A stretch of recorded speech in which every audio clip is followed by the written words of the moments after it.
അക്കാലത്ത് 1800കളിലും 1900-ൻ്റെ ആദ്യ കാലഘട്ടത്തിലുമൊക്കെ അന്നത്തെ ടെക്നോളജി വെച്ച് ഈ സ്വർണ്ണത്തെ ഇങ്ങനെ ശുദ്ധീകരിച്ച് കല്ലിൽ നിന്ന് വേർതിരിച്ച് ഈ പാറ പൊടിച്ച് അതിൽ നിന്ന് വേർതിരിച്ചെടുക്കുമ്പോൾ എടുത്തിരുന്നു. പക്ഷേ ഇപ്പോൾ പുതിയ ടെക്നോളജി വന്നു കഴിഞ്ഞപ്പോൾ എന്താ സംഭവിച്ചത്?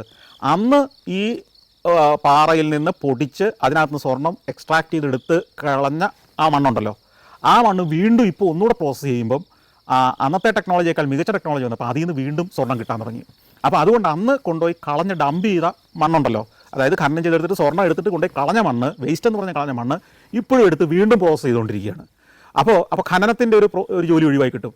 അങ്ങനെ പ്രോസസ്സ് ചെയ്യാൻ വേണ്ടി കൂട്ടിയിട്ടിരിക്കുന്ന മണ്ണാണ് ഈ വെള്ള മണ്ണ് പലയിടത്തും കാണുന്നത്. വീണ്ടും ഞങ്ങൾ ഓടി വലിയൊരു അമ്യൂസ്മെൻറ്റ് പാർക്കിൻ്റെ മുന്നിലേക്ക് കടക്കുന്നത് പോലത്തെ ടിക്കറ്റിംഗ് സെൻറ്ററും വാഹനങ്ങളുടെ പാർക്കിംഗ് യാർഡും എല്ലാം കൂടെയുള്ള അതിബൃഹത്തായ ഒരു അമ്യൂസ്മെൻറ്റ് പാർക്കിലേക്ക് കയറുന്ന ഒരു ഗേറ്റിൻ്റെ അതിലെത്തി. ഗോൾഡ് റീഫ് സിറ്റി എന്നാണ് എൻ്റെ പേര്. സക്കീറോട് ചോദിച്ചു, സക്കീറ നമുക്ക് പോകേണ്ടത് ക്രൗൺ ഗോൾഡ് മൈനിലേക്കല്ലേ? അപ്പോൾ അതേ പറഞ്ഞ് ഇത് തന്നെയാണത്. ക്രൗൺ ഗോൾഡ് മൈൻ എന്ന് പഴയ പേരായിരുന്നു.